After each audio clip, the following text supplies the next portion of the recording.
Hello दोस्तों, आज हम माई क्रूल लव का 10वां भाग लेके आए हैं। अगर आप हमारे चैनल पर पहली बार आए हैं तो चैनल को सब्सक्राइब करें ताकि कहानी के आगे के एपिसोड पब्लिश होते ही आपको नोटिफिकेशन मिल जाए। एक बहुत ही बड़ी लैब में एक 3D प्रोजेक्टर से एक होलोग्राम इफेक्ट के साथ एक मी की परछाई एक राउंड चक्र कर ऊपर खड़ी हुई थी। वो बिल्कुल एक काली परछाई लग रही थी, ऊपर से नीचे तक काले कपड़े और सर पर राउंड कैप। उसने घुटने तक के लंबे कोट को पहन के रखा था। वह सिर्फ एक 3D इफेक्ट से क्रिएट किए गए किसी इंसान की वर्चुअल परछाई थी। असल में वो इंसान वहां पर नहीं था, लेकिन उसके सामने खड़ा हुआ एक इंसान परछाई को देख सकता था और वो उसके सामने बिल्कुल स्टैंड अप पोजीशन में खड़ा हुआ था, जिसने चेहरे पर एक मास्क लगा रखा था, एक बिल्ली का मास्क जिसने उसके पूरे फेस को कवर करके रखा था। वो उस वर्चुअल परछाई के ठीक सामने खड़ा था। उसके हाथों पर टैटू थे और गर्दन पर एक नंबर लिखा हुआ था 84। वर्चुअल परछाई वाला वो आदमी अपने सामने खड़े हुए उस मास्क वाले इंसान से बोला, मुझे वो चाहिए, सब्जेक्ट 84। मैंने तुम्हें स्पेशली इस टास्क के लिए चुना है। मुझे डीडी किसी भी हालत में चाहिए। वो मेरे एक्सपेरिमेंट का एक बहुत अहम हिस्सा है। सालों पहले जब वो यहाँ से भागा था तो अपने साथ 3 और अल्टेरस को लेकर भागा था, जिनमें 2 लड़के और एक लड़की थी। मुझे वो तीनों भी चाहिए, लेकिन तुम्हारा काम सिर्फ डीडी को पकड़कर मेरे पास लेकर आना है, वो भी जिंदा। सब्जेक्ट 84 ने उस आदमी की बात सुनने के बाद तुरंत अपनी गर्दन को हाँ में हिला दिया। उस वर्चुअल परछाई ने एक तिरछी से मुस्कुराहट के साथ कहा, मुझे निराश मत करना। उसके बाद वह वर्चुअल परछाई गायब हो गई। असल में वह इंसान जहां पर असलियत में मौजूद था, वहां से वो एक टेबल के पास गया। वो एक बड़े से कमरे में था जिसमें बहुत कम लाइट थी, सिर्फ अंधेरा था, इसलिए उसका चेहरा बिल्कुल दिखाई नहीं दे रहा था। वो एक टेबल के पास गया, शराब एक गिलास में डाली और उसे गिलास को उठाकर एक बड़े से बोर्ड के पास जाकर खड़ा हो गया। उसके बाद वह शराब की घूंट लेता हुआ उस बोर्ड की तरफ देखने लगा, जहां पर 4 लोगों की तस्वीर थी। नीचे 3 लोगों की तस्वीर थी। पहला राजवीर सिसोदिया, दूसरा स्वयं मल्होत्रा, तीसरी कहर। उसके बाद उन तीनों की तस्वीर के ठीक ऊपर एक काली परछाई की तस्वीर थी। उस काली परछाई को देखकर उस आदमी ने तिरछे से मुस्कुराहट के साथ कहा, कब तक मुझसे बचोगे डीडी? तुमने मेरा बहुत नुकसान किया है और साथ ही मेरे एक्सपेरिमेंट के 3 सब्जेक्ट्स को लेकर भी तुम भाग गए, पर बहुत जल्द मैं तुम चारों को फिर से पकड़ लूंगा। तुम्हारा मुझे मिलना मेरे एक्सपेरिमेंट का सबसे जरूरी हिस्सा है। डॉक्टर ब्लैक आज तक कभी नाकाम नहीं हुआ, आगे भी नहीं होगा। ये बोलकर वह आदमी जोर जोर से हंसने लगता है, पर उसका चेहरा अंधेरे की वजह से अब अभी दिखाई नहीं देता। खुशी शहर के बाहर किसी इम्पोर्टेंट काम से गई हुई थी। उसके बाद वो शहर वापस लौट रही थी। रात बहुत हो चुकी थी, मौसम भी कुछ ठीक नहीं लग रहा था। काफी आंधियां चल रही थी और लग रहा था कि बहुत जल्द बहुत तेज बारिश भी होने वाली है। खुशी अपना फोन देखती है जिसमें अब कोई सिग्नल नहीं था। खुशी थोड़ा इरिटेट होकर अपने फोन को साइड वाली सीट पर फेंक देती है और गाड़ी को ड्राइव करने के लिए सड़क पर फोकस करते हुए कहती है, सिग्नल भी नहीं मिल रहा, मुझे जल्दी से जल्दी पहुंचना होगा, इससे पहले मौसम ज्यादा खराब हो जाए। खुशी गाड़ी लेकर सड़क पर चल रही थी। सड़क लगभग सुनसान थी, मुश्किल से ही कुछ गाड़ियां क्रॉस कर रही थी। तभी अचानक खुशी की गाड़ी के सामने एक औरत आ गई। खुशी एकदम से चौंक गई और उसने तुरंत गाड़ी के ब्रेक लगा दिए। वो औरत एकदम से खुशी के गाड़ी के आगे वाले बोनट पर गिर गई। खुशी थोड़ा हड़बड़ा गई। वो औरत खुद को संभालती है और भागते हुए शीशे के पास आती है। खुशी शीशा नीचे करती है और कहती है, यह क्या कर रही है आप? अचानक मेरी गाड़ी के सामने क्यों आ गई? आप ठीक तो है? आपको चोट तो नहीं लगी? वो औरत रोते हुए हाथ जोड़कर बोली, मेरे पति का एक्सीडेंट हो गया है, प्लीज मेरी मदद कीजिए। मैं कितनी देर से गाड़ियों को रोकने की कोशिश कर रही हूँ मगर कोई भी गाड़ी रोकने को तैयार ही नहीं। मेरी मदद कीजिए, उनका बहुत खून बह रहा है। अगर उन्हें जल्दी हॉस्पिटल नहीं पहुंचा गया तो उनकी मौत हो जाएगी। मैं आपसे भीख मांगती हूँ, मेरी मदद कीजिए। वो औरत बहुत रोने और गिड़गिड़ाने लगती है। खुशी तुरंत गाड़ी से बाहर निकाली और बोली, कोई बात नहीं, आप प्लीज शांत हो जाइए, मुझे बताइए वो कहाँ पर है। उसके बाद वो औरत खुशी को लेकर एक जगह पर जाती है। वो देखती है कि वो आदमी वाकई में बड़ी जख्मी हालत में जमीन पर पड़ा हुआ है। सड़क के किनारे पर उसकी हालत देखकर खुशी बहुत ज्यादा चौंक जाती है। ओ माय गॉड, इनका तो ऑलरेडी इतना सारा खून बह चुका है। आप एक काम कीजिए, इस गाड़ी में डालने में मेरी मदद कीजिए। खुशी उस औरत की हेल्प करती है। वो औरत अपने पति का सहारा बनती है और खुशी की हेल्प से उसे गाड़ी में डाल देती है। खुशी उस औरत को कपड़ा देते हुए बोली, जल्दी से उनके जख्मों पर बांध दीजिए, खून को रोकने की कोशिश कीजिए, हम जल्दी हॉस्पिटल पहुंच जाएंगे। खुशी ड्राइविंग सीट पर बैठी और गाड़ी को स्टार्ट करके वह वहां से निकल गए। खुशी तेजी से गाड़ी को आगे बढ़ा रही थी। उस वक्त बहुत तेज बारिश भी शुरू हो गई। हवा तो बहुत ही ज्यादा तेज चल रही थी। तभी अचानक खुशी ने गाड़ी को ब्रेक लगा दिया तो वो औरत बोली, क्या हुआ? आपने गाड़ी की रोक दी। खुशी बोली, सड़क पर एक बहुत भारी पेड़ गिर गया है, गाड़ी यहाँ से नहीं निकल सकती। सामने सड़क पर एक बड़ा सा पेड़ आंधी की वजह से टूटकर गिर गया था, जिसने पूरी सड़क को ब्लॉक कर दिया था। ये देखकर वह औरत बहुत ज्यादा घबरा गई और रोने लगी। वो बोली, मैं उसे हटाने की कोशिश करती हूँ। खुशी ने उस औरत से कहा, पागल मत बनो, इतना बड़ा पेड़ तुम हिला भी नहीं सकती, हटाना तो बहुत दूर की बात है।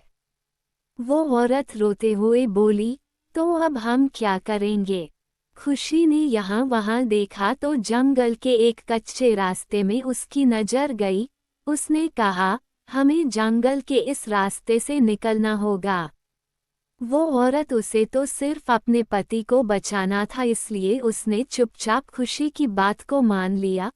खुशी ने गाड़ी को मोड़ लिया और वह लोग जंगल के रास्ते से जाने लगे। बड़ी मुश्किल और कच्चे रास्ते से खुशी ने गाड़ी को वहां से निकाला। वह लोग आगे एक कच्ची सड़क पर आ गए। खुशी गाड़ी को आगे दौड़ा रही थी कि तभी अचानक उसकी गाड़ी एक बड़े से गड्ढे में फंस गई। Oh no! उस औरत ने कहा, क्या हुआ मैडम? खुशी ने कहा, लगता है गाड़ी फंस गई। खुशी गाड़ी से बाहर निकले, तेज बारिश के कारण वह जल्दी ही पूरी भीग गई। वो औरत की गाड़ी से बाहर निकली। उन लोगों ने देखा कि गाड़ी का टायर एक बड़े से गड्ढे में धंस गया है और उसका निकालना बहुत ही ज्यादा मुश्किल है। किसी की मदद के बिना तो ये बिल्कुल नहीं हो सकता। उस औरत ने कहा, मैडम, आप गाड़ी चलाइए, मैं इसे बाहर निकालने की कोशिश करती हूँ। खुशी हैरानी से औरत की तरफ देखकर बोली, ये कैसी बातें कर रही हो? कभी पेड़ को हटाने की बात कर रही हो, कभी गाड़ी निकालने की बात कर रही हो। तुम अपने आप को क्या कोई सुपर वुमन समझती हो? तुम्हें पता भी है 10 लोग लगेंगे तब जाकर यह गाड़ी यहाँ से निकलेगी। वो औरत रोते हुए बोली, अपने पति को मरने नहीं दे सकती, उसके लिए पहले मुझे चाहे कुछ भी करना पड़े, आज भगवान को मेरी मदद के लिए आना ही होगा, मैं अपने पति को मरने नहीं दूंगी। ये बोलकर वो औरत उसे गाड़ी को धक्का मारने लगती है। खुशी उस औरत को देखकर थोड़ी परेशान हो जाती है। उस आदमी को बचाना बहुत जरूरी था। औरत रो रो कर पागल हो गई थी। खुशी काफी टेंशन में इधर उधर देखती है। दूर दूर का कोई आ नहीं रहा था। खुशी गाड़ी में बैठकर पूरी कोशिश करती है कि वो गाड़ी की स्पीड को बढ़ाकर गाड़ी को गड्ढे से निकल सके, पर वो ऐसा कर नहीं पाती। खुशी देखती है कि आदमी की हालत काफी खराब हो रही है और बाहर वह औरत भी पूरा जोर लगाकर गाड़ी को निकालने की कोशिश कर रही है। तभी आईने में खुशी ने देखा कि पीछे एक बुलेट के ऊपर कोई इंसान आ रहा था।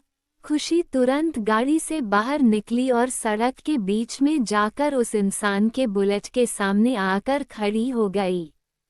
उस इंसान ने तुरंत बुलेट को ब्रेक लगाया। वो इंसान दिखने में काफी ज्यादा हैंडसम था। उसकी आंखें गहरे काले रंग की थी, मगर चेहरे के एक्सप्रेशंस बिल्कुल पत्थर की तरह पर काफी डार्क थे। हाथों पर टैटू थे, गर्दन पर 84 का टैटू था। खुशी ने उस आदमी से कहा, प्लीज हमारी मदद कीजिए, हमारे पास एक पेशेंट है जो काफी जख्मी हालत में है। हमारे गाड़ी गड्ढे में फंस गई है, अगर आप थोड़ी मदद करते हो तो उसकी जान बच जाएगी, प्लीज हेल्प मी। खुशी ने उस आदमी से रिक्वेस्ट की और वो आदमी ने अपनी डार्क आंखों को गाड़ी की तरफ घुमाया। कुछ सेकंड तक वो चुपचाप बैठा रहा और उसके बाद उसने हल्का सा सर हिला दिया। ये देखकर खुशी को राहत की सांस आई। वो आदमी बुलेट से नीचे उतरा, गाड़ी के पास गया। खुशी गाड़ी में बैठे उससे पहले ही उसने गाड़ी को पीछे से पकड़ा, एक हाथ से ऊपर उठा दिया और इतने आराम से गड्ढे से बाहर निकाल दिया मानो वह गाड़ी घास फूस जितनी हल्की हो। ये देखकर खुशी और उस औरत दोनों की आंखें फट गई। गाड़ी को बाहर निकालने के बाद वो आदमी बिना मुड़े अपने बुलेट के पास गया, बुलेट के ऊपर बैठा और फिर उसे स्टार्ट करके उसे रेस। उसके बाद वह बुलेट लेकर वहां से चला गया।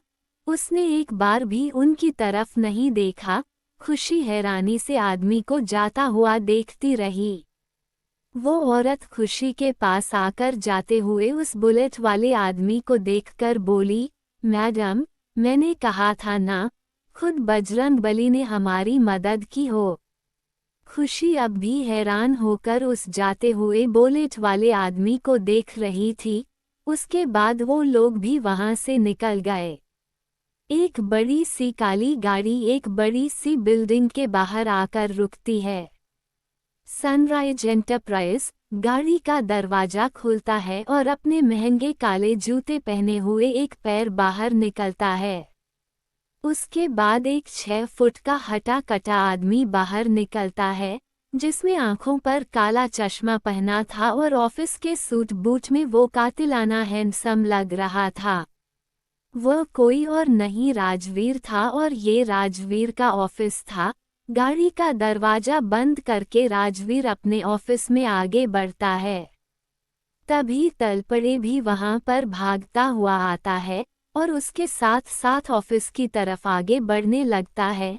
राजवीर तलपड़े से पूछता है, आज कोई खास इम्पोर्टेंट काम?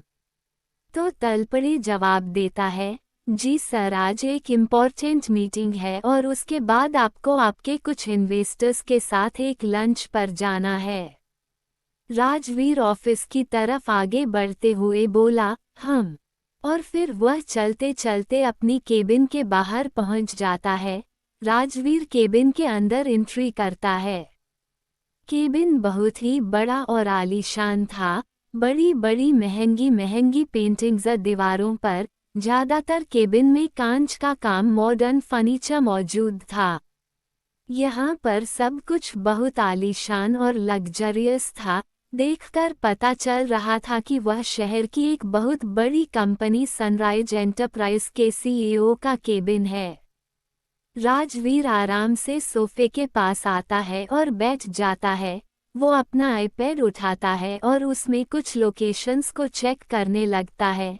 तभी एक लड़की जो काफी खूबसूरत थी हाथों में फाइल लेकर केबिन के अंदर आती है। राजवीर आईपैड में देखने में बिजी था। दरवाजा खटखटाकर पहले बोली, मे आई कम इन सर। राजवीर ने आईपैड में देखते हुए सिर्फ इतना कहा, कम इन।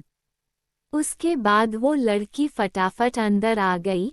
लड़की ने काफी शॉर्ट ड्रेस पहनी थी, बाल खुले और चेहरे पर काफी मेकअप किया हुआ था। देखकर ही लग रहा था कि वो काफी फैशनेबल लड़की है। अंदर जाकर राजवीर को देखकर उसके होठों पर एक एक्साइटमेंट से भरी हुई मुस्कुराहट आ गई। उसके लाल गाल देखकर बताया जा सकता था कि शायद राजवीर उसका क्रश है। वह लड़की थोड़ा सा धीमी शर्मीली सी आवाज में बोली, वो सर, ये कुछ फाइल्स है। एक्चुअली इन पर कल आपके साइन हो जाने चाहिए थे, पर कल आप आए नहीं तो क्या आप इन पर साइन कर सकते हैं? राजवीर ने उस लड़की की तरफ नजर उठाकर देखा। वह लड़की चेहरे पर एक बड़ी सी मुस्कुराहट के साथ देखा उसे देख रही थी। फिर राजवीर ने नोट किया कि उस लड़की ने काफी ज्यादा छोटे कपड़े पहन रखे हैं। आई मीन कुछ ज्यादा ही छोटे। राजवीर ने उस लड़की से कहा, यहाँ पर रख दो, मैं साइन करके भिजवा दूंगा। उस लड़की ने मुस्कुराकर फाइल्स को टेबल पर रख दिया और जाने लगी कि तभी राजवीर ने कहा, एक मिनट। उस लड़की ने पलटकर राजवीर की तरफ देखा और कहा, जी। उद्धरण चिन्ह। राजवीर ने उस लड़की से कहा, तुम्हें पता है ना कर्मजाली कि हमारे ऑफिस के कुछ रूल्स है। वो लड़की है सुनकर थोड़ा ऑकवर्ड और कंफ्यूज हो जाती है। पहले तो उसने राजवीर को करेक्ट करते हुए कहा, सर, एक्चुअली कर्मजली नहीं, मेरा नाम अंजलि है।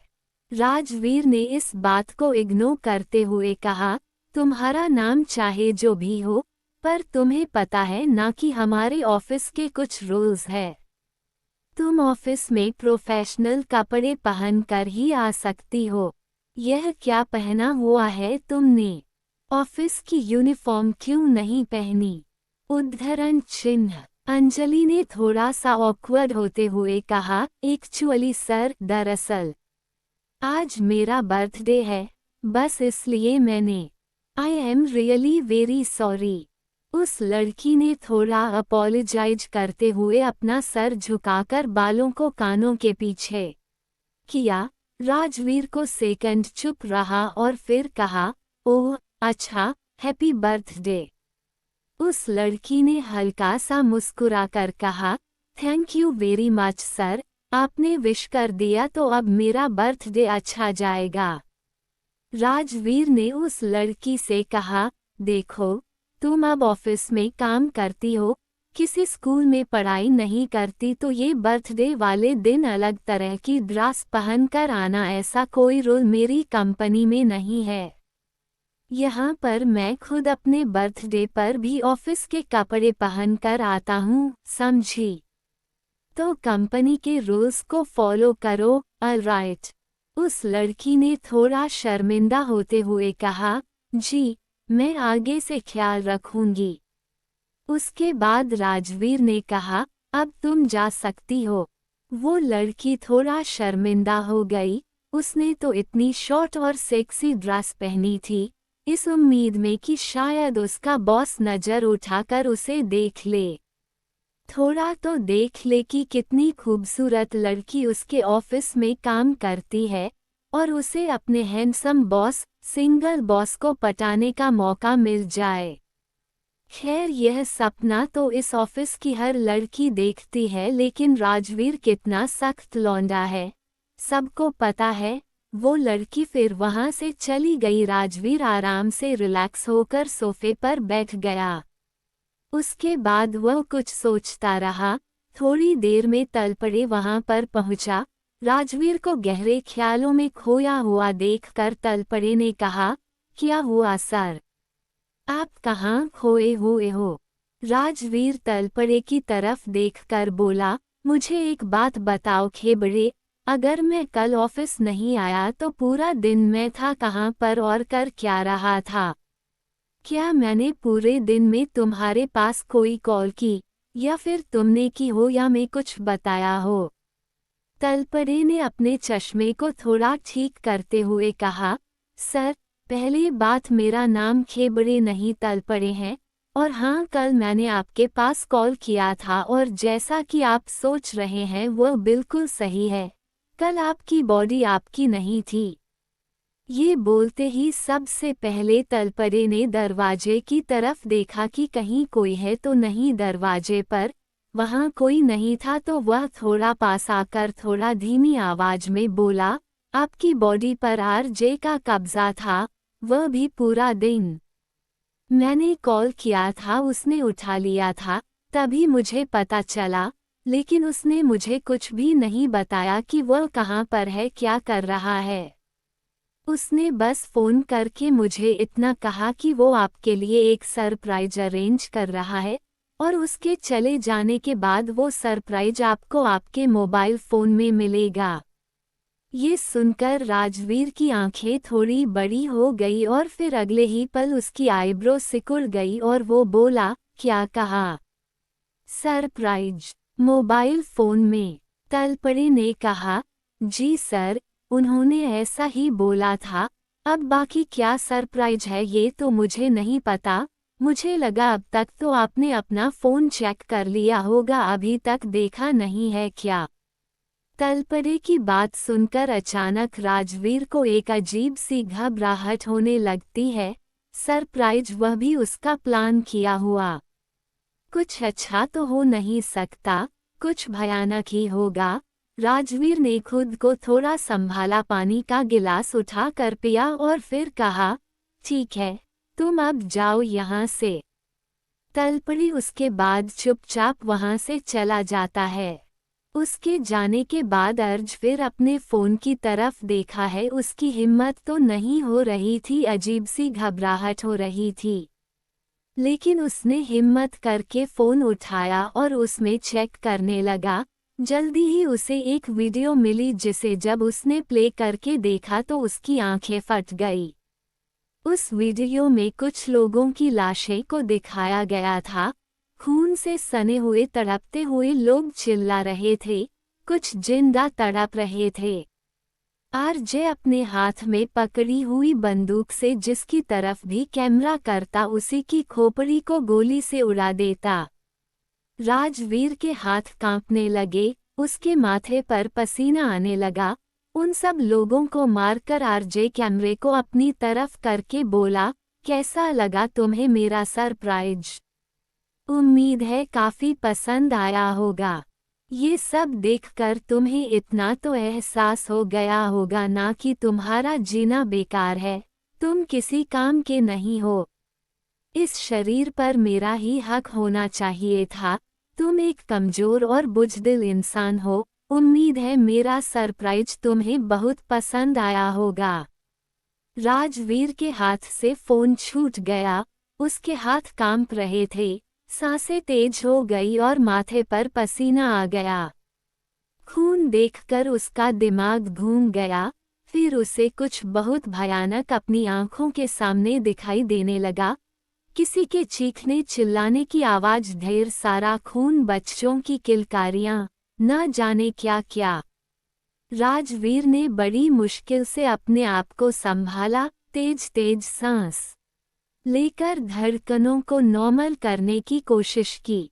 पानी का गिलास फिर से उठाकर पिया और उसके बाद कुछ देर शांति से सोफे पर पड़ा रहा। दूसरी तरफ नूर अपने ऑफिस में अपनी चेयर पर बैठी हुई थी। उसके पैर टेबल के ऊपर थे, एक पैर के ऊपर दूसरा पैर। वह आराम से कानों में ईयरफोन लगाकर लेटी हुई चेयर को लेफ्ट राइट हिला रही थी।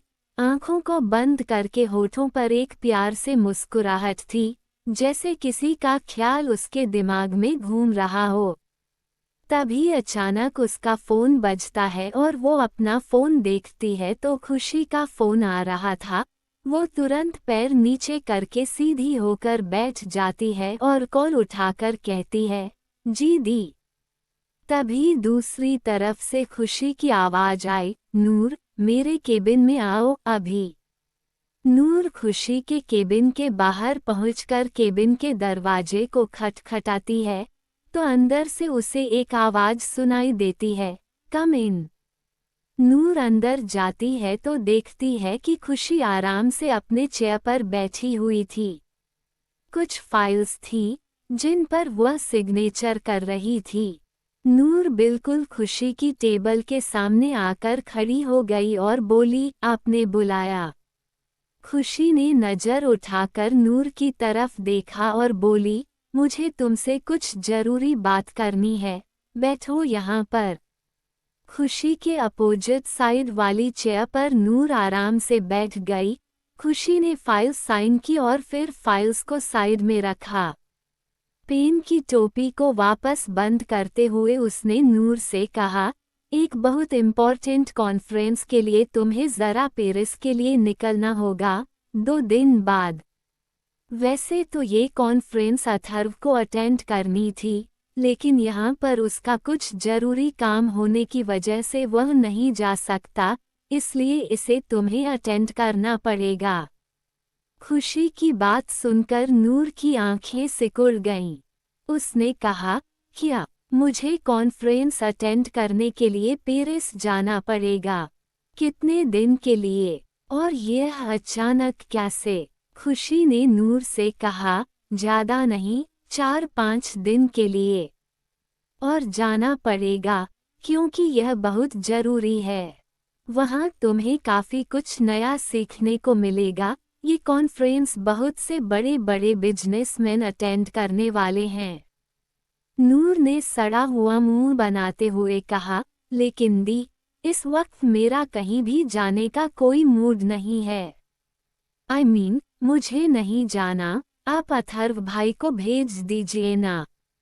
खुशी ने एक गहरी सांस ली, अपने हाथों को छाती पर क्रॉस करके थोड़ी कड़क आंखों से नूर को देखते हुए बोली, Noor, who is the boss here? Noor बेचारी मासूम सा चेहरा बनाकर बोली, आप। खुशी ने कहा, गुड, तो यह मेरा ऑर्डर है, ओके। तुम्हें ही जाना है इसे अटेंड करने के लिए, एंड दिस इज फाइनल। मुझे कोई और आर्ग्यूमेंट नहीं चाहिए, अब तुम जा सकती हो। ये बोलकर खुशी ने अपना लैपटॉप खोल लिया।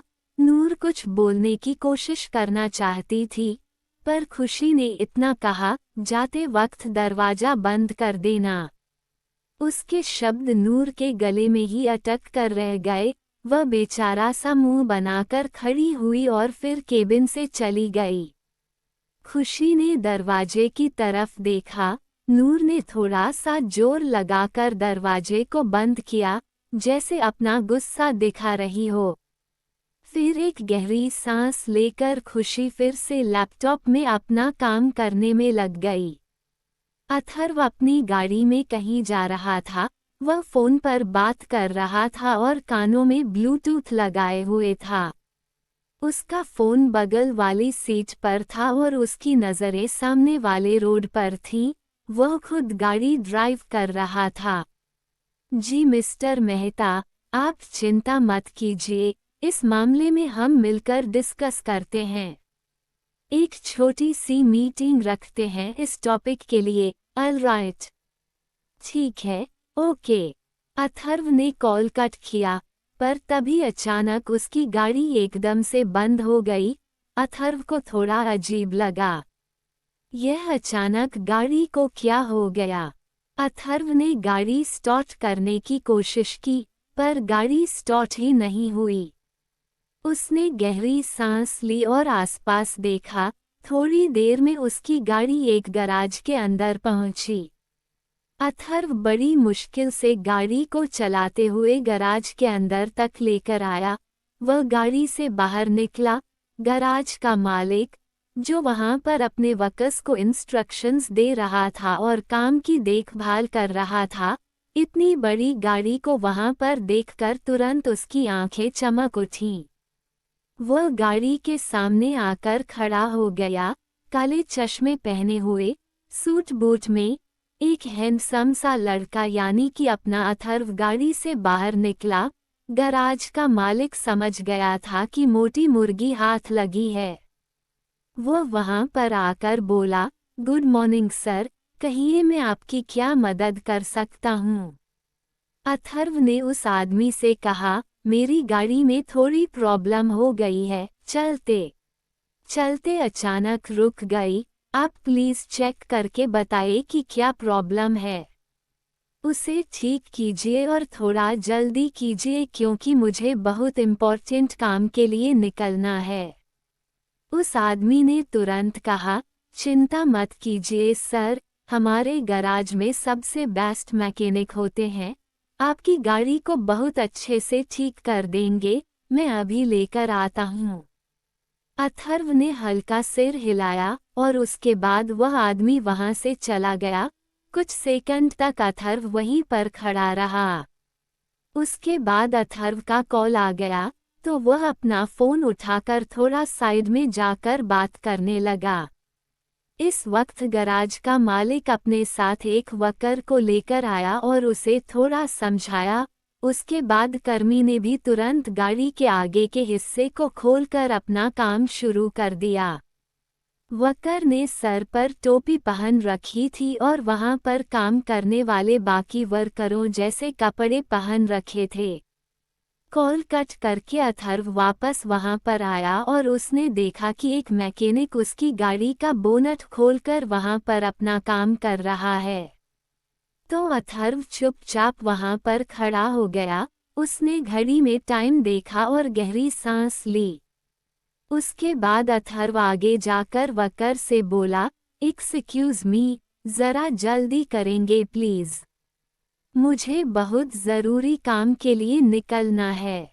वर्कर काम करते हुए बोला, जी सर, बस अभी हो गया, 5 मिनट और लगेंगे। यह आवाज़ सुनकर अथर्व चौंक गया क्योंकि आवाज़ एक लड़की की थी। वो लड़की जैसे ही पलटी, अथर्व की आंखें और ज़्यादा बड़ी हो गईं। अथर्व के साथ साथ खुद वह लड़की भी हैरान हो गई क्योंकि उसने भी अथर्व को इस वक्त अपनी आंखों के सामने एक्सपेक्ट नहीं किया था। वो लड़की कोई और नहीं, कहर थी। कहर को अपनी आंखों के सामने खड़ा देख अथर्व की हैरानी का ठिकाना नहीं था और न ही कहर की हैरानी का कोई ठिकाना था। दोनों एक साथ चिल्लाए, तुम। कहर ने तुरंत अपने होठों पर हाथ रख लिया। अथर्व हैरान था, पर जैसे ही वह अपनी हैरानी से बाहर निकला, उसकी आईब्रोज आपस में सिकुड़ गईं। वह कहर से बोला, तुम यहाँ पर क्या कर रही हो? इस बात पर कहर ने अपनी आईब्रोज ऊपर उठाई, हाथ को नीचे किया और कहा, क्या मतलब है आपका कि मैं यहाँ पर क्या कर रही हूँ? अपना काम कर रही हूँ, आपको दिखाई नहीं देता।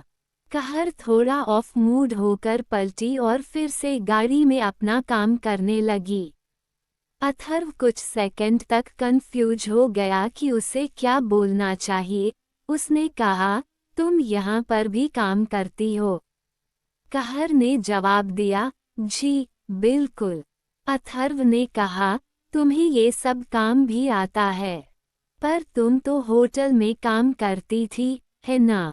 कहर ने जवाब दिया, हाँ, वहाँ पर भी करती हूँ, यहाँ पर भी करती हूँ, और 4-5 जगह हैं जहाँ पर मैं काम करती हूँ। उसके बाद कहर अथर्व की तरफ देखने लगी। उसकी आंखों में अब ढेर सारा बेचारापन, मासूमियत और लाचारपन दिखाई देने लगा, बिल्कुल किसी अबला औरत की तरह। वो एक दुखी स्वर में बोली, अब मैं बेचारी क्या करूं? अपने दोनों भाई बहनों का पेट पालने के लिए किसी एक जगह की कमाई से मेरा गुजारा नहीं चलता। इसलिए मुझे अलग अलग जगह पर काम करना पड़ता है सर, ताकि मैं अपने छोटे छोटे भाई बहनों का पेट भर सकूं, उन्हें पढ़ा लिखा सकूं। मेरा सपना है कि एक दिन वह। इतने में ही अथर्व ने उसे बीच में टोकते हुए कहा, अच्छा अच्छा, ठीक है, मुझे तुम्हारा सपना जानने में कोई इंटरेस्ट नहीं है। कहर चुप हो गई। अथर्व ने कहा, जल्दी से मेरी गाड़ी ठीक करो, मुझे निकलना है। अथर्व बार बार इस लड़की के ऐसे रोने जैसी शक्ल और इमोशनल बातों से इरिटेट हो चुका था। उसे कोई दिलचस्पी नहीं थी इस लड़की के बारे में जानने की और ना ही उसकी दर्द भरी कहानी सुनने की। गैराज का मालिक तुरंत वहां पर आकर बोला, अरे सर, आप यहाँ धूप में क्यों खड़े हैं? आप प्लीज मेरे साथ चलिए। आपकी गाड़ी जब तक ठीक हो जाए, आप मेरे ऑफिस में आराम से बैठिए। मैं आपके लिए कुछ ठंडा गरम मंगवाता हूँ। अथर्व ने कहा, नहीं, इसकी जरूरत नहीं है। गैराज के मालिक ने कहा, पर सर, यहाँ पर बहुत धूप है, आप प्लीज अंदर तो चलिए, मेरे ऑफिस में बैठ जाइए। अथर्व ने जवाब दिया, देखिए, मैंने कहा ना, इसकी जरूरत नहीं है, मैं ठीक हूँ। फिर उसने कहर की तरफ देखा और कहा, और तुम, जल्दी से काम खत्म करो। कहर चुपचाप अपने काम में लग गई। वह मन ही मन एक अनोइंग फेस बनाकर बोली, खड़ूस कहीं का। जल्दबाजी तो ऐसे मचा रहा है जैसे सारे देश के डिसीजन इसे ही लेने हैं और पार्लियामेंट में पहुंचने में लेट हो रहा है। काम खत्म करके कहर ने अपने हाथों को आपस में झाड़ा। अथर्व वहीं पर खड़ा हुआ, कहर के काम को देख रहा था। कहर चेहरा पलटकर बोली, लीजिए सर, हो गया, आपका काम खत्म। अब आपकी गाड़ी बिल्कुल ठीक है। कहर के हाथ और कपड़ों पर कुछ काला ग्रीस जैसा लग गया था। अथर्व ने देखा कि कहर के माथे पर भी काला काला कुछ लग गया है। उसने अपना गला साफ किया, अजीब महसूस करते हुए यहाँ वहाँ देखा और फिर कहा, अपना चेहरा साफ कर लो, और thank you so much. Atharva ने अपना वॉलेट निकाला और पूछा, कितना हुआ? कहर ने जवाब दिया, सिर्फ 1000 रुपये। अथर्व ने 2000 रुपये निकालकर कहर की तरफ बढ़ाए। कहर ने जवाब दिया, शायद आपने सुना नहीं, 1000 रुपये। अथर्व ने थोड़ी कड़क आवाज में जवाब दिया, मैंने बहुत अच्छे से सुना। 1000 रुपये गाड़ी की रिपेयरिंग के और बाकी की तुम्हारी टिप, तुम्हारे उन सो कोल्ड बेचारे छोटे छोटे भाई बहनों के लिए। अथर्व ने थोड़ा सार्कास्टिक वे में कहा। कहर हल्का सा मुस्कुराए और बाकी पैसे वापस करते हुए बोली, इसकी जरूरत नहीं है सर। मैं मेहनत का खाती हूँ और अपने भाई बहनों को भी अपनी मेहनत का ही खिलाती हूँ। कोई मुझ पर रहम करे, ये चीज़ मुझे अच्छी नहीं लगती, थैंक यू वेरी मच। कहर यह कहकर वहाँ से चली गई। जब पैसे अथर्व ने उसे टिप में देने के लिए निकाले थे, वो उसके हाथ में ही रह गए। अजीब लड़की है। उसने वह वापस रखे और गाड़ी में बैठकर वहाँ से निकल गया। रात के टाइम पर नूर एक बड़े से क्लब में एक चेयर पर बैठी हुई थी। सामने बार था और वह शराब के गिलास को हाथ में लेकर कुछ सोच में डूबी हुई थी। तभी उसे पीछे से एक आवाज सुनाई दी, need a company.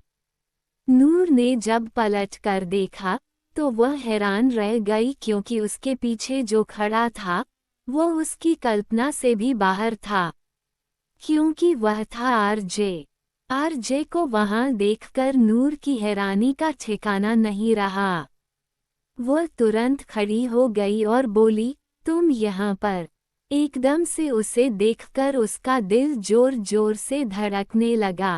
RJ normal jeans और शर्ट में था, ऊपर से लेदर की जैकेट, हाथ में घड़ी और शर्ट में अपने चश्मे को लटकाया हुआ था, बालों में जेल लगा हुआ था। वह काफी हॉट और सेक्सी लग रहा था। एक तिरछी मुस्कुराहट के साथ तो इतना कातिलाना लग रहा था कि कोई भी लड़की अपने ही सीने में हाथ डालकर अपना दिल निकाल दे और उसके पैरों में रख दे। Oh my God, so sexy. RJ चलकर नूर के पास आया और चेयर पर बैठते हुए बोला, क्या हुआ? मुझे देखकर इतना हैरान क्यों लग रही हो? नूर ने थोड़ा ऑकवर्ड होकर कहा, नहीं, ऐसी कोई बात नहीं है। अब तुम्हारी तबीयत कैसी है? आरजे ने अपने लिए एक ड्रिंक ऑर्डर की और फिर नूर की तरफ देखकर बोला, तबीयत? मेरी तबीयत को क्या होगा? बिल्कुल ठीक हूँ। By the way, you're looking so hot tonight. RJ ने बड़ी सेक्सी नजरों से नूर को ऊपर से नीचे तक देखा। शॉर्ट स्कर्ट और खुले बालों में वो हमेशा की तरह बहुत हॉट लग रही थी। नूर हल्का सा शर्मा गई और फिर अपनी चेयर पर बैठ गई। आरजे की ड्रिंक आई। उसने ड्रिंक करते हुए कहा, तुम यहाँ पर अकेली आई हो? नूर ने जवाब दिया, हाँ। वैसे तो अपनी फ्रेंड के साथ आने वाली थी, लेकिन वो अपने काम में थोड़ी बिजी थी, तो अकेले ही आना पड़ा। आरजे ने जवाब दिया, इसका मतलब किस्मत चाहती है कि हम दोनों साथ हो जाएं। नूर ने आरजे की तरफ देखा, क्या मतलब? आरजे ने कहा, तुम भी अकेली, मैं भी अकेला। तो क्यों ना दो तन्हा लोग एक दूसरे के साथ मिलकर अपनी तन्हाई दूर करके, क्या ख्याल है? यह आदमी सरेआम नूर के साथ फ्लर्ट कर रहा था। नूर ने अपनी आंखों को हल्का सा रोल किया और फेस दूसरी तरफ कर लिया। वो सीक्रेटली ब्लश कर रही थी। नूर ने फिर आरजे से कहा, अस्पताल में अगली सुबह पता चला कि तुम ऑलरेडी निकल चुके हो। मैं तुमसे मिल नहीं पाई। वैसे उस रात तुम्हें हुआ क्या था? तुमने अचानक मुझे वहां से भगा दिया और तुम्हारी तबीयत काफी खराब लग रही थी। सब ठीक तो है ना? आरजे ने उस रात की बात याद करके थोड़ा गंभीर होकर सोचा, अगर वह कमीना वापस मेरी बॉडी में आने की कोशिश नहीं करता, तो शायद मैं थोड़ा और हसीन वक्त इसके साथ बिता पाता। फिर मुस्कुराते हुए सोचा, खैर छोड़ो। उस वक्त जो होना था, वो हो गया। इस वक्त सही मौका है और माहौल भी। आरजे मुस्कुराया और धीरे से नूर के करीब आकर उसने उसके बालों को कानों के पीछे किया। नूर हैरान हो गई। उसका दिल इतनी जोर से धड़कने लगा कि उसकी धड़कनें राज को भी सुनाई देने लगीं। आरजे ने मुस्कुराकर कहा, तुम्हें मेरी बहुत चिंता हो रही थी। दोनों एक दूसरे के काफी करीब थे, एक दूसरे की आंखों में देख रहे थे। नूर ने कहा, नहीं, वो बस ऐसे ही। मैं तो बस। वो आगे कुछ बोल ही नहीं पाई। आरजे अचानक इतना करीब आ गया कि वह काफी नर्वस हो गई।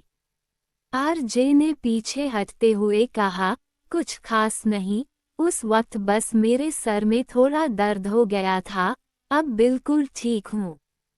आरजे के पीछे हटने पर नूर को थोड़ी सांस आई। वरना ऐसा लग रहा था जैसे उसकी सांसें थम गई हों। दोनों वहीं कुछ देर बैठे रहे और बातें करते रहे। आरजे ने नूर से पूछा, वैसे तुमने अपना नंबर क्या बताया था? मुझे तुम्हारा नंबर याद नहीं आ रहा। नूर ने अपनी आईब्रो ऊपर उठाते हुए कहा, मैंने तुम्हें अपना नंबर कभी दिया ही नहीं। आरजे ने कहा, अगर नहीं दिया तो अब दे दो। नूर ने कहा, इतनी आसानी से मैं अपना नंबर किसी को नहीं देती। पहले तुम ये बताओ, ऐसा क्या खास किया है तुमने कि मैं तुम्हें अपना नंबर दूं? और तुम्हें मेरा नंबर चाहिए क्यों? नूर फिर से आराम से बैठ गई और अपने ग्लास से ड्रिंक करने लगी।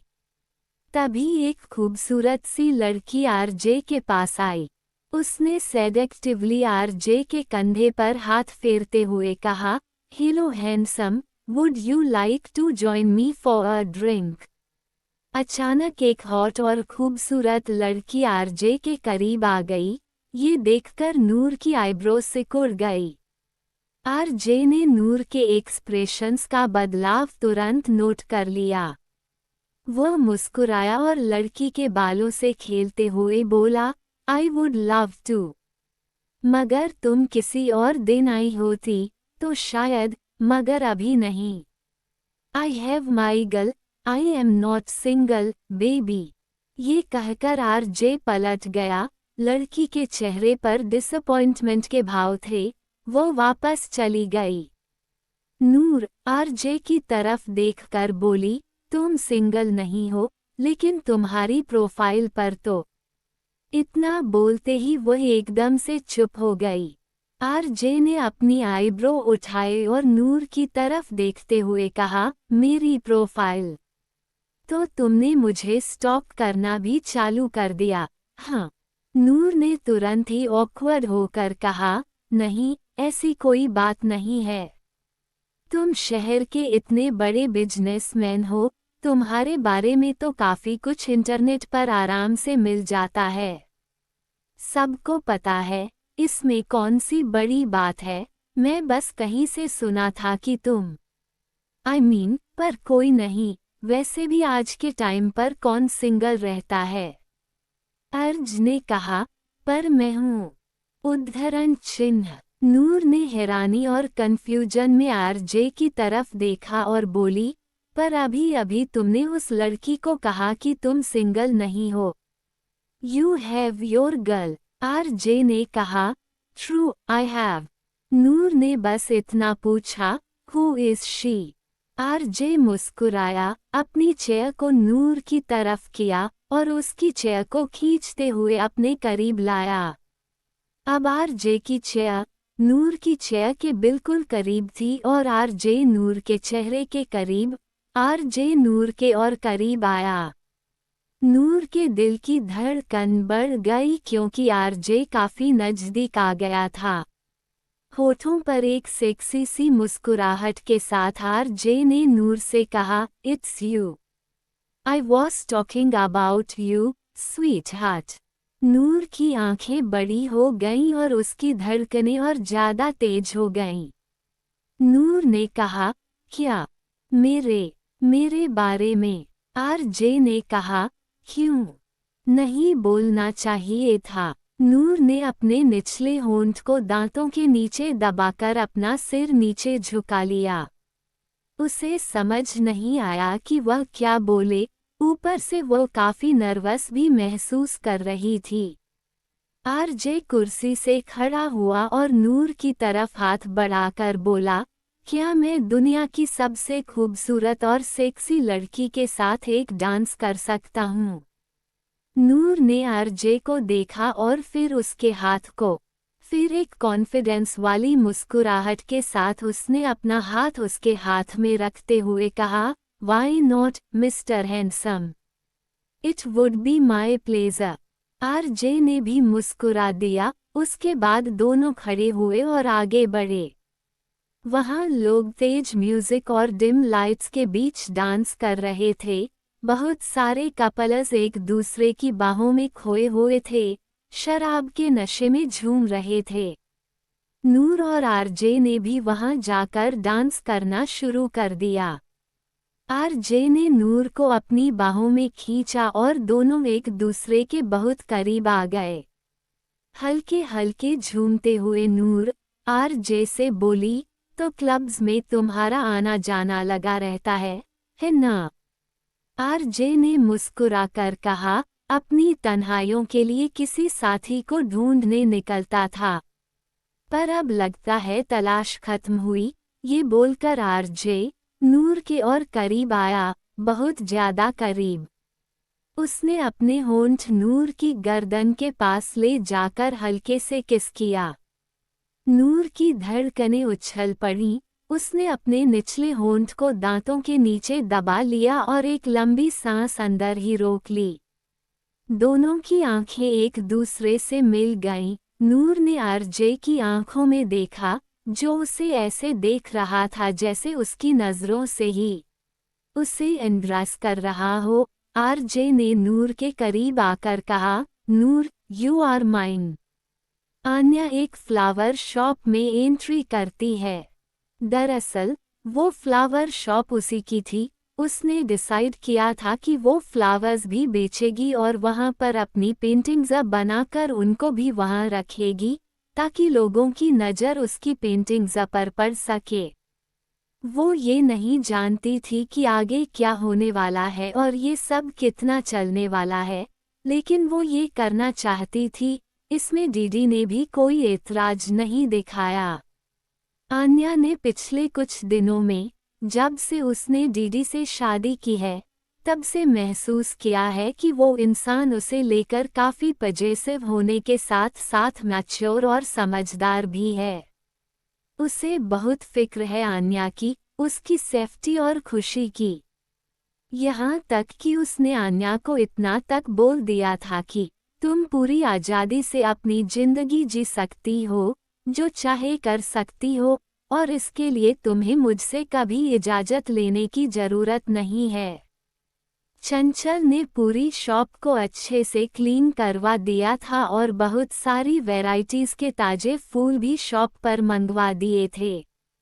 चंचल अंदर जाकर आन्या से बोली, चलो भाई, तुम्हारी फ्लावर शॉप बिल्कुल रेडी हो गई है। वैसे मेरे पास अभी कोई काम नहीं है। अगर तुम्हें असिस्टेंट की ज़रूरत हो तो क्या मैं इस पोस्ट के लिए अप्लाई कर सकती हूँ? चंचल की बात सुनकर आन्या हंस देती है। आन्या ने एक खूबसूरत सा फ्रॉक पहन रखा था। वो किसी गुड़िया की तरह बहुत प्यारी लग रही थी। चंचल आन्या के पास आई और फिर पीछे से उसे अपनी बाहों में हग करके बोली, मैं तुम्हारे लिए बहुत खुश हूँ, आन्या। तुम्हारे मिस्टर हस्बैंड तुम्हारे लिए भगवान का भेजा हुआ बेस्ट गिफ्ट हैं। ये सुनकर आन्या के गाल हल्के से लाल हो जाते हैं। वो चंचल से बोली, अच्छा, यहाँ पर मंदिर कहाँ बनाया है? फटाफट दिया जला देते हैं, उसके बाद शॉप की ओपनिंग करेंगे। उसके बाद चंचल आन्या को मंदिर के पास लेकर गई। दीवार में बना हुआ एक छोटा सा खूबसूरत सा मंदिर जिसमें भगवान की मूर्ति थी। आन्या ने फटाफट दिया जलाया और उसके बाद दोनों भगवान से प्रार्थना करने लगे। आन्या अपने मन ही मन बोली, मुझे ये तो नहीं पता कि डीडी कौन है, मेरी जिंदगी में आने का उनका क्या मकसद है, और पता नहीं क्यों हमेशा ऐसा महसूस होता है जैसे वो कोई गैर नहीं, बल्कि मेरा अपना ही है, जिसे मैं पहचान नहीं पा रही। भगवान, आखिर आपका क्या प्लान है मेरी जिंदगी के लिए? अभी बहुत सारे सवाल थे जो आन्या के दिमाग में चल रहे थे, पर उनके जवाब उसके पास नहीं थे। जल्दी ही उन लोगों ने पूजा पाठ खत्म करके वहां थोड़े से सामान को अरेंज किया। उसके बाद ताजे ताजे फूलों के बंडल वहां पर पहुंच गए। उन्होंने उन्हें खूबसूरत गुलदस्तों में सजाया और दुकान के बाहर शोपीस के लिए रख दिया। आन्या ने खूबसूरती को और ज़्यादा बढ़ाने के लिए हर फूल को अलग तरीके से अरेंज किया और अपनी खूबसूरत पेंटिंग्स, जो उसने कुछ दिनों में बड़े ही दिल से बनाई थीं, वहां सजा दी। इन सब में चंचल ने भी उसकी बहुत मदद की। एक अमेजिंग सी बाइक जिम के बाहर आकर रुकती है। बाइक पर एक शख्स बैठा हुआ था। जैसे ही बाइक जिम के बाहर रुकती है, उसे देखकर आसपास खड़े लड़कों की आंखों में चमक आ जाती है। लड़के तो वैसे भी बाइक्स को लेकर दीवाने होते हैं। शायद यह बाइक बिल्कुल उनके सपनों की बाइक के जैसी थी। सब बड़े ही एम्यूजमेंट के साथ आंखें फाड़ फाड़ कर बाइक को देख रहे थे। बाइक पर बैठे हुए शख्स ने बाइक को पार्किंग एरिया में लगाया, अपने पैरों को जमीन पर टिकाया और उसके बाद अपने सर पर लगाए हुए हेलमेट को पकड़कर उसे ऊपर उठाया। जैसे ही हेलमेट को हटाया गया, लंबे बाल हवा में लहराने लगे। बाइक चलाने वाली एक लड़की थी। ये देखकर तो सब लड़कों की आंखें और ज्यादा फट गईं और उनके दिल जोर से धड़कने लगे। शरण्या बाइक के हेलमेट को रखती है, उसके बाद बड़े स्टाइल के साथ बाइक से नीचे उतरती है। शरण्या अपना बैग अपनी पीठ पर टांग लेती है। इस दौरान उसकी कड़क आंखें आसपास के लौंडों पर थीं, जो आंखें फाड़कर अपने सीने पर हाथ रखकर उसे ही देख रहे थे। ठरकी कहीं के, शरण्या उन सबको इग्नोर करते हुए जिम के अंदर चली जाती है। कुछ लड़के, जो वर्कआउट करके वापस लौट रहे थे, जब उन्होंने खूबसूरत लड़की को पूरे स्टाइल में जिम में जाते हुए देखा, तो वे भी वापस जिम के अंदर चले गए। थोड़ा और वर्कआउट करने और अपनी आंखों को सेकने का इरादा था। अब इतनी हॉट लड़की आई है, तो उसे अच्छे तरीके से ताड़े बिना वे लोग नहीं जाने वाले थे। शरण्या के कंधे पर एक बैग टंगा हुआ था, जिसमें शायद जिम के कपड़े और कुछ अन्य जिम का सामान था।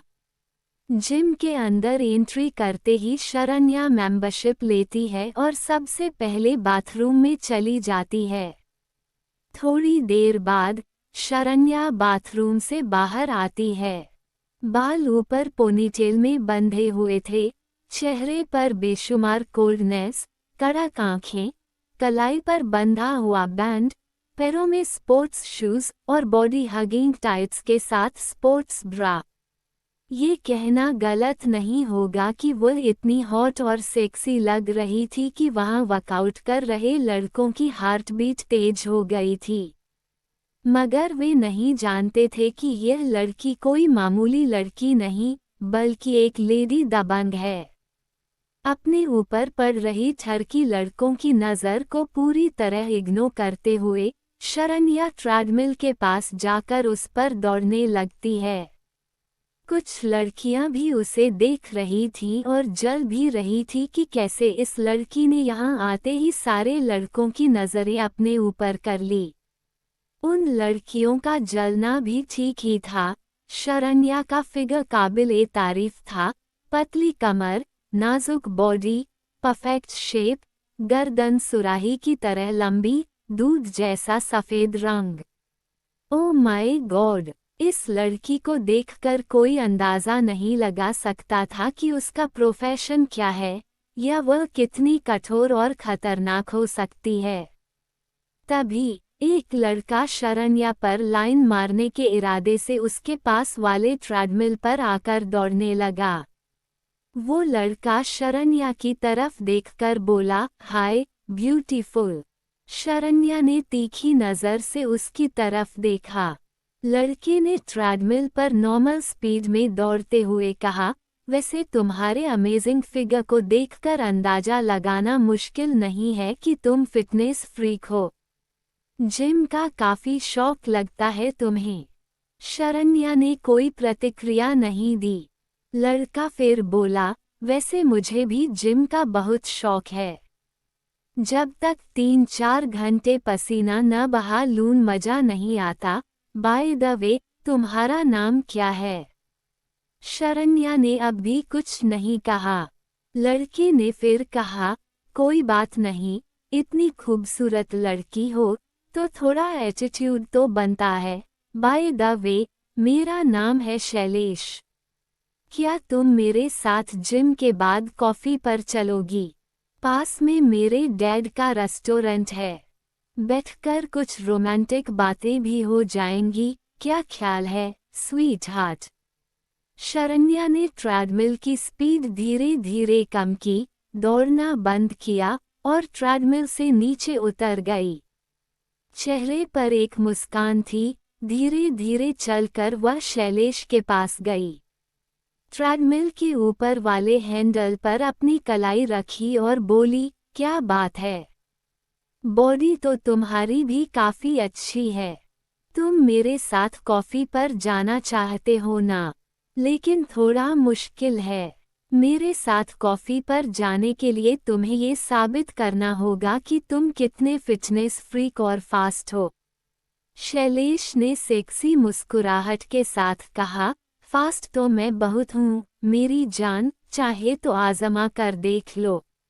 लड़की की आवाज में ठरकीपन साफ नजर आ रहा था। शरण्या ने हल्का सा सिर हिलाया और बोली, ठीक है, तुम्हें अभी टेस्ट कर लेती हूँ कि तुम कितने फास्ट हो। शरण्या ने शैलेश के ट्रेडमिल के स्पीड बटन पर अपनी उंगली रखी और उसे लगातार दबाने लगी। शैलेश चौंक गया। उसने हैंडल को जोर से पकड़ा और स्पीड के हिसाब से तेज दौड़ने लगा। शैलेश बोला, यह क्या कर रही हो तुम? शरण्या मुस्कुराती रही, उसकी आंखों में खतरनाक चमक थी। उसने बटन को दबाना बंद नहीं किया। ट्रेडमिल की स्पीड लगातार बढ़ रही थी। शैलेश तेज तेज दौड़ने लगा।